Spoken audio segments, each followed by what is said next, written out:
जायकवाडी धरणात सोडल्या जाणाऱ्या विसर्गात तुफान वाढ करण्यात आली आहे, तर दुसरीकडे आवकमध्ये देखील दणकून वाढ झाल्याचं पाहायला मिळत आहे।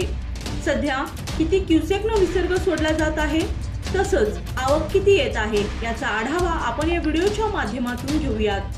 आज रविवार 28 सप्टेंबर रात्री 8 वाजता आलेल्या अपडेटनुसार जायकवाडी धरणात 3,55,186 क्युसेकनं आवक येत आहे। दुपारी ही आवक 2,32,873 क्युसेक इतकी होती। अवघ्या 6 तासात आवकमध्ये तब्बल 1 लाखाची वाढ झाली आहे। यामुळे धरण प्रशासनानं विसर्गात दणकून वाढ केली आहे।